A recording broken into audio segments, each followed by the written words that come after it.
Hi everybody, it's Miss Amy and I'm here to read chapter 15 of The Indian in the Cupboard by Lynne Reid Banks with you. Remember, Miss Amy does not own the rights to this book, she just owns the book. So when we left chapter 14, The Lost Key or The Key, there was a lot of issues.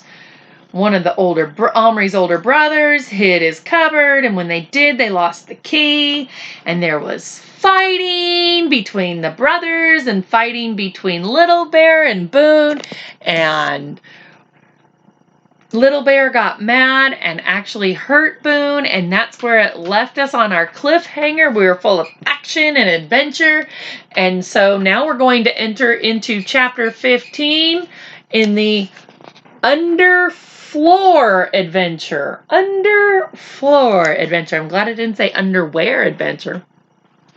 All right, the underfloor adventure. Omri and Patrick decided they must take it in turns to sit up all night with Boone. This was going to be tricky because of light showing under the door, but Omri unearthed the lopsided remains of a candle he had made himself from a candle making kit. We can put it behind the dressing up crate, then the light won't shine.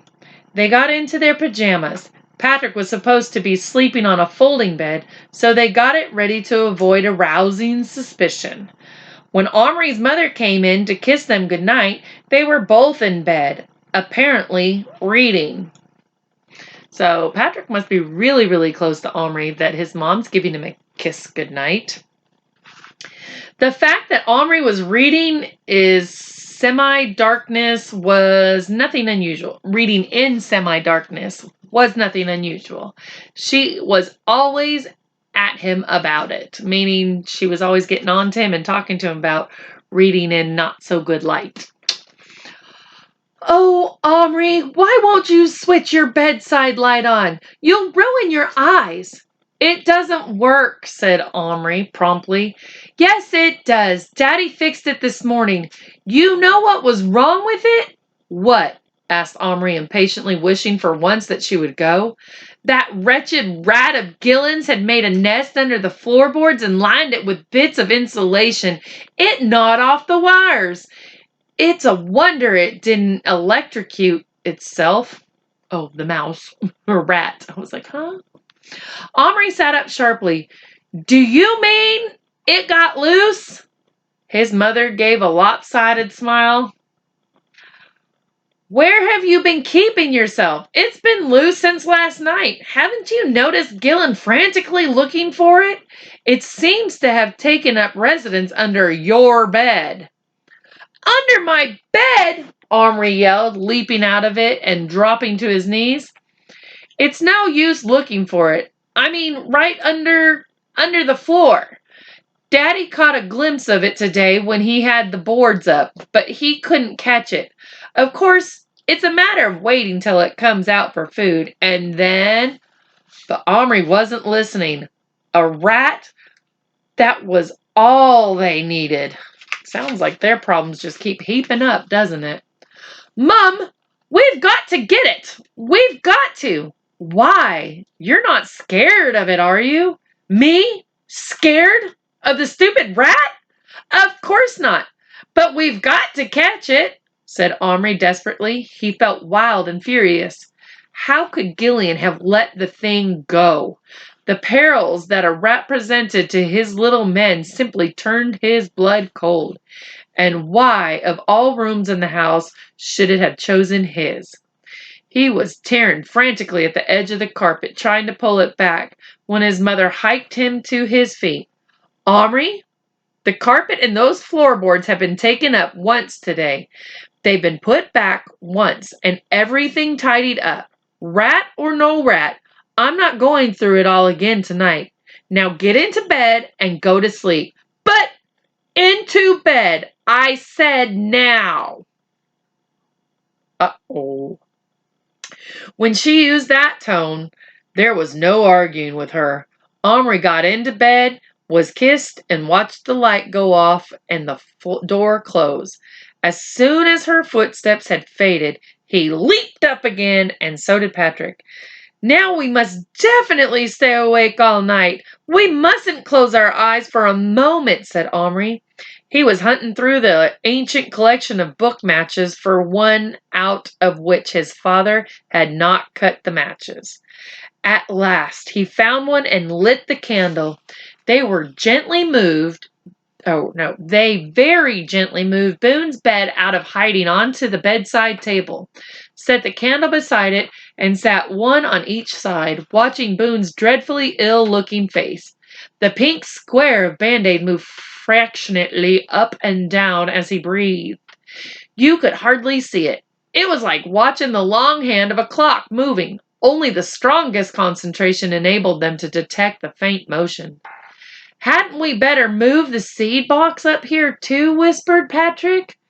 In the moment when Little Bear had shot Boone, Omri had almost been angry enough to have fed him to the rat. But now his fury had cooled. He certainly didn't want anything awful to happen to him. Yes, let's. Between them, they cleared a place on the table and lifted the seed box with its long house, fireplace, and hitching posts up out of reach of the prowling rodent. Ew. Careful, don't frighten the horses. The horses, however, were getting used to being carried about and hardly looked up from munching their little piles of grass cuttings. There was no sign of life from the longhouse. There followed a timeless period of just sitting there silently, their eyes fixed on Boone's still figure in the flickering candlelight. Omri began to feel lightheaded after a bit. The candle flame went fuzzy, and Boone's body seemed to vibrate as he stared at it.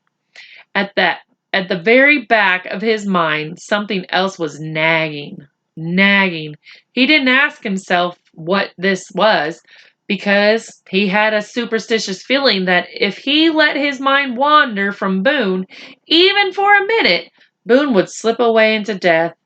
It was as if only Omri's will and Patrick's were keeping that tiny, fragile heart beating. Suddenly, though a thought, like a landscape lit up by lightning, flashed to the forefront of Omri's brain, he sat up, his eyes wide open and his breath held. Patrick! Patrick jumped. He'd been half asleep. What? The key! I know where it is. Where? Where? Right under my feet. It must have dropped through the floorboards when Dad opened them. There's nowhere else it could be. Patrick gazed at him in admiration, but also in dismay. How are we going to get it? He whispered.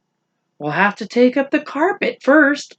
Maybe Dad didn't nail all the boards down. Moving very gently, they managed to lift one corner of Omri's bed and kick back the edge of the carpet underneath. Another bit was under the bedside table, and that was tricky, but they shifted it between them in the end. Carefully, they folded the corner of the carpet back on itself, exposing the boards. Omri then stuck his fingers down the narrow crack at the end of the boards, one after another. Ugh, just thinking about it, bleh, especially since there's a rat. Blah, blah, blah. Testing to see if they could be lifted. Only one of them could. The rest were nailed down to the joists underneath. Making as little noise as possible, he hadn't heard his parents go to bed yet. Omri pried up the short end of the board. A hole about 6 inches by 18 gaped in the light of the candle Patrick was holding.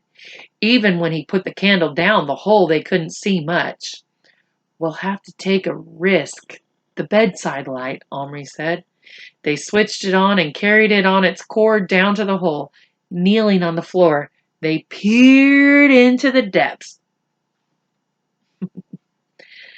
They could make out the dusty lath and plaster about a foot down, the top side of the ceiling of the room below.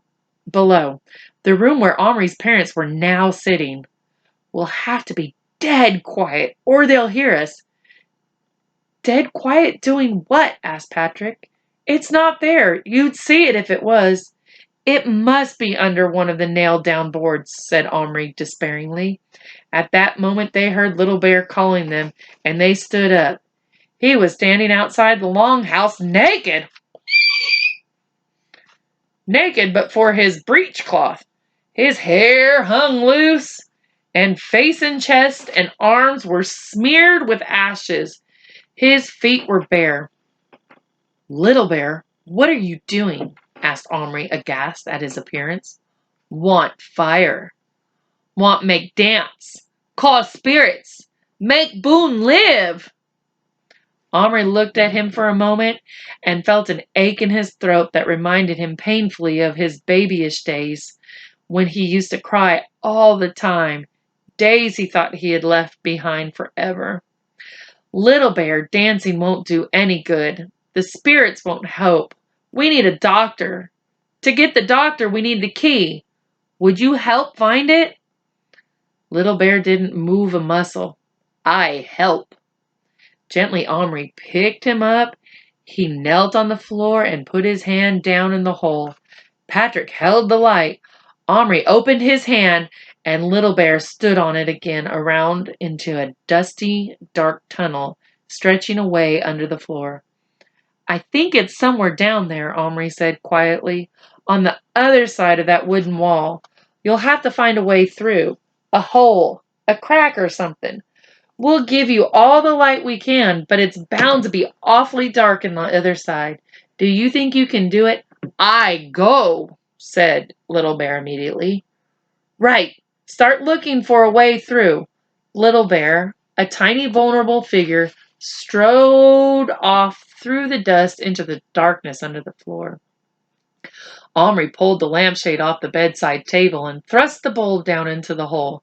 He couldn't get his head in to watch, and Little Bear went out of sight almost at once. Is there a way through? He whispered down the tunnel.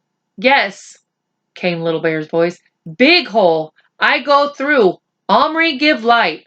Omri pushed the light down as far as he could, but the base of the lamp made it stick. Can you see anything? He whispered as loudly as he dared. There was no answer. He and Patrick knelt there for an age. There wasn't a sound. Then Patrick said suddenly, Did he take his bow and arrows? No. Why? What if... Omri, what if he meets the rat? Omri had totally forgotten about the rat in the excitement of realizing what had happened to the key. Now he felt a strange jerk in his chest, as his heart had hiccuped. He bent his head till his face was in the hole. He could smell the dust. The bright bulb was between him and the place where Little Bear had presumably gone through a hole in the joust into the next section of the underfloor space. A hole. What could make a hole right through a joist? What else but a rat gnawing away all day? A rat at this moment out on his night prowl. A hungry rat who hadn't eaten for 24 hours. A pink-eyed, needle-toothed, omnivorous giant rat. Little Bear, Omri called frantically into the blankness. Come back! Come back! Utter silence, and then he heard something. But it wasn't Little Bear's voice. It was the scuttering sounds of a rodent, hard little hairless feet on lath and plaster. Little Bear! Omri! It was a voice from the room below. What are you doing up there? It was his mother. Then quite distinctly, blah, blah, blah, he heard his father's voice.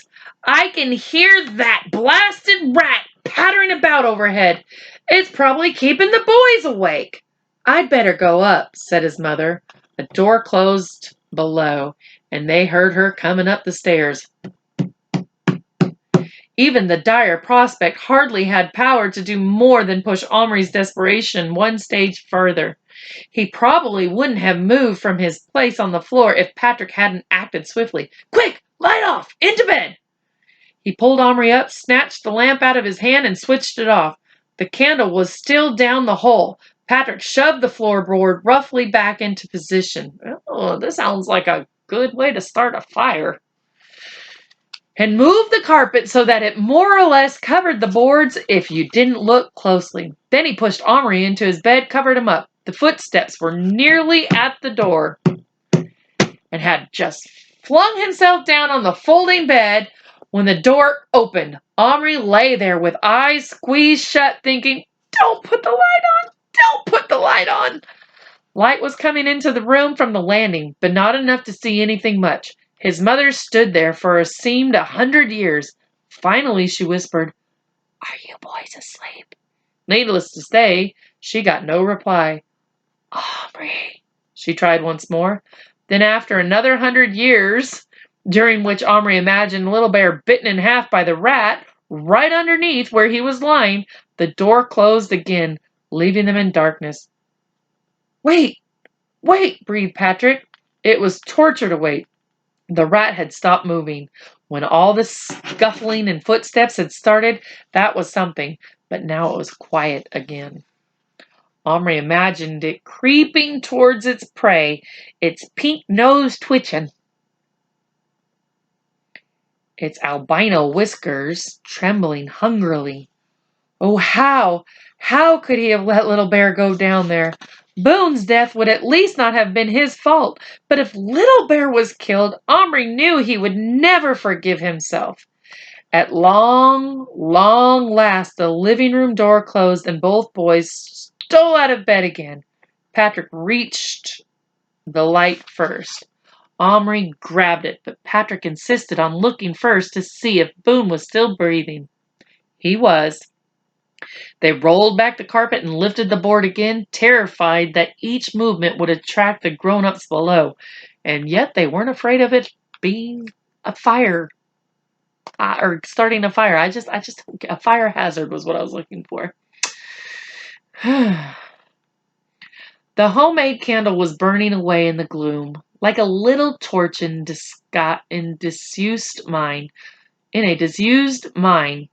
throwing its eerie light down the tunnel. Omri lay down flat.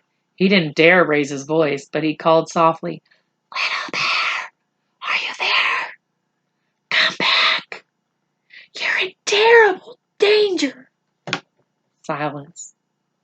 "Oh, Lord!" That's not what it says, but Miss Amy ain't saying the Lord's name in vain. "Oh, Lord, why doesn't he come?" Omri whispered, frenziedly. At that moment, they did hear something. Of course, he could have been praying. But anyways, moving on. It was hard to identify the sound. It was the rat, all right. But what was it doing? There was no running sound, just a sort of tiny shock, as if it had made one short, sudden movement. A pounce. Omri's heart was in his mouth. Then there were other sounds. If he had not got used to straining his ears to catch the voices of the little men, he might have not heard it. But he did hear it, and hope nearly lifted him off the ground. It was a faint little scrambling sound, the sound of a small body getting through a hole in a hurry. Omri pulled the lamp back out of the hole and then thrust his arm instead. His hand opened. Almost at once he felt Little Bear run into it. Omri closed his finger just as something warm and furry brushed against his back. Ugh. He snatched his arm out, gazing his knuckles against the splintery wood. There was something else in his hand, something cold and knobbly, twice as heavy as Little Bear. He opened his fingers, and both boys leaned over to look. Sitting on Omri's palm, filthy and bedraggled, but triumphant, was Little Bear, and cradled in his arms, trailing cobwebs, and red satin ribbon was the missing key. "You've done it! Oh, Little Bear, good for you! Now quick," said Omri.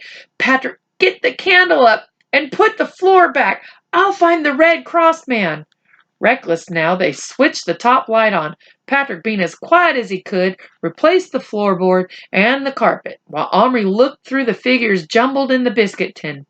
Luckily, the Army medical orderly was right on top, still holding his precious doctor's bag. Little Bear, meanwhile, stood beside the pallet bed on which Boone was laying, staring down at him, still clutching the key in his arms. Omri took it from him, thrust the plastic man into the cupboard, and turned the key. He made himself count to 10 while Patrick watched pop-eyed and scarcely breathing. Then he opened the door. And here we have Omri's hand coming out of the cupboard with the rat right there. Oh, yucky, yucky, yucky. Not out of the cupboard, out of the floor. I might have said the floor. And there's Little Bear and the key. Yuck, yuck, yuck, yuck, yuck. There stood his old friend Tommy, his bag at his feet, rubbing his eyes and frowning around him. His face cleared as he saw Omri. Well, if it ain't you again, I don't half pick my moments to drop off to sleep, I must say. Thundering great many whining overhead thought I was a goner. What's a mini? Asked Patrick in a croaky voice. What? Another of you? Asked Tommy, gaping. I must have eaten too much cheese for my dinner. Shouldn't give us cheese before a big attack. Very hard on the stomach, especially when it's churned up anyway with nerves. What's a mini? It's our name of our Minnenwerfer. That's one of them big German shells. Make an horrible row, they do. Even before they land, a sort of whistle that gets louder and louder, and then kerboom! Then blokes with my job has to pick themselves up and run as quick as you like to where it fell. If it fell in a trench, to take care of the wounded. We've got a wounded man here. We want you to take care of, said Omri quickly. Oh, yes. The old redskin again, is it? No, it's another one. Could you step onto my hand? Omri lifted him to where Boone lay, and Tommy at once knelt down beside him and began a professional examination. He's in a bad way, he said after a few moments. Could do with a blood transfusion, really. I'll have his bandage off and look at his wound. He was cutting it off with a minute pair of scissors as he spoke. As the bandage opened, the anxious watchers saw that the tuft of tissue was now red with blood. But Tommy said, Bleeding stopped. That's one good thing. What was it? A bullet?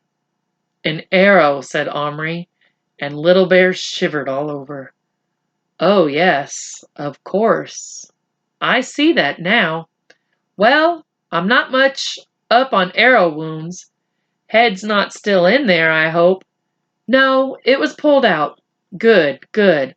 Luckily it missed his heart. Well, I'll see what I can do. He got the hypodermic out of his bag and fiddled with it for a moment, then plunged the needle into Boone's chest. After that, he stitched up the wound, put a field dressing on it, and got Little Bear to help him peel off the rest of the old blood-stained Band-Aid. You a pal of his, are you? He asked the Indian. Little Bear stared at him but did not deny it. Then, look here. When he wakes up, you keep giving him these here pills. They're iron, see? Build 'em up. And these as well, they're for the pain. What we have to hope is that there won't be no infection. We need penicillin for him, said Patrick, who had once had a bad cut on his foot that had turned septic. Tommy looked at him blankly. Penicillin? What's that? Omri nudged Patrick. They hadn't discovered it in his time, he whispered. Best thing I can suggest is to drop a drop of brandy, said Tommy, and taking out a flask, poured something down Boone's throat. Look there, he said cheerfully. He's getting a better color already. He'll open his eyes soon. I wouldn't wonder. Keep him warm, that's the ticket. Now, I must be waking up. I mean, if that there Minnie's landed, I'll be in demand, and no mistake. Omri carried him back to the cupboard. Tommy, he said, what if the Minnie had fallen on you? Couldn't have done, could it? If it had of, I wouldn't be having this here dream, would I? And I'd be singing with an heavenly choir. Cheruby, hurry up and shut that door. I think I can hear him calling stretcher bearer already. Omri smiled gratefully at him. He hated to send him back, but obviously he wanted to go. Goodbye, Tommy. Thanks, and good luck. And he shut the door. From the other end of the table, Little Bear suddenly called, Omri, come! Boone, open eyes! Boone, wake up! Omri and Patrick turned. Sure enough, there was Boone, staring up into Little Bear's face. What happened? He got out in a faint, shaky voice. Nobody liked to tell him, but at last Little Bear had to confess. I shoot, he said. What you talking about, you crazy Injun? I asked you what happened in the picture. Didn't them settlers beat the Redskins and get to where they was aiming to get to? Or did the Redskins carry off the women and scalp all the men? The dirty, low-down savages. Little Bear drew in his breath. His head, which had been hanging in shame, came up sharply, and to Omri's horror he actually saw his hand go to his belt for his knife. Luckily, it wasn't there, but he jumped to his feet. Boone, shut mouth! Not insult Indian braves! Or Little Bear, shoot again! This time, kill good! Take scalp! Hang on pole! Boone scalp too dirty to hang on belt of Indian chief.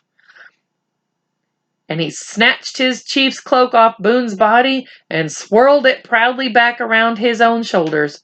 Omri was shocked, but Patrick was laughing so hard he could scarcely hold it in. But he controlled himself enough to wrap Boone up in a cut-out blanket to keep him warm. Omri snatched Little Bear up between finger and thumb. Oh, so you're a chief again, are you? He hissed furiously. Chiefs ought to know how to keep their tempers here. He picked up the broken headdress off the floor and fitted it lopsidedly onto Little Bear's head. Now, Chief, have a good look at yourself. And he held Little Bear up before a mirror. Little Bear took one look and then hid his face in his hands. Just you remember what you did to your friend. Not friend. Enemy, muttered Little Bear, but the anger had gone out of him. Whatever he is, you've got a job to do. Where are those pills? You're to see that he gets them. We can't. We can't even see them. So it's up to you. And when Boone is better, do you know what you're going to do? You're going to make him your blood brother. Little Bear shot him a quick, startled look. Blood brother? You both make little cuts on your wrists and tie them together so the blood mingles, and after that you can't be enemies ever again. It's an old Indian custom. Little Bear looked baffled. Not Indian custom. I'm sure it is. It was in a film I saw. White man idea, not Indian. Well, couldn't you do it just this once? Little Bear was silent for a moment, thinking. Then Omri saw that crafty look that he knew of old coming on to the Indian's face. Good, he said. Little Bear, give medicine. Make him my brother when strong. And Omri put plastic in box. Make real wife for Little Bear. I knew that's where he was going. He had his own intentions. Not tonight, said Omri firmly. We've had enough excitement tonight. You stand guard over Boone. Give him his pills or when he needs them, drinks of water, and all that. Tomorrow, if everything's all right, I'll bring your woman to life. That's a promise. And that ends chapter 15 of The Indian in the Cupboard. Now, boys and girls, just so you know, Tomorrow is our last chapter. Chapter 16 is our last chapter. You think Omri's going to make the plastic woman for Little Bear? How do you think this story will end? Let's make a prediction. Do you think the woman will come back to life? Or will come to life? Do you think he'll put everybody back in the cupboard? Do you think he'll give Boone to Patrick? I guess we'll have to wait till tomorrow. And just so you know, tomorrow might be the last chapter of The Indian in the Cupboard, but after that, I'm going to begin Roald Dahl's James and the Giant Peach with you. So I hope you've enjoyed tonight's reading of The Indian in the Cupboard. And remember, boys and girls, we've got to keep our anger in and not get so frustrated. He almost hurt Boone again because he was angry. Although Boone does need to learn how to keep his mouth shut. Just saying. Sometimes when we say things that aren't very nice, it makes other people angry and do things that aren't very nice back. So, until we meet for our last chapter of The Indian in the Cupboard, another thing I wanted you to know is I will purchase the next one of this book after I read James and the Giant Peach, The Return of the Indian. The Return of the Indian. I probably shouldn't have told you that. That might help us with our prediction. Do you think that Omri's going to send Little Bear back? I guess we'll have to wait and see till tomorrow. Thank you again for reading with me. And if you're listening to this before bedtime, because I know I'm reading it before time, good night and sleep tight.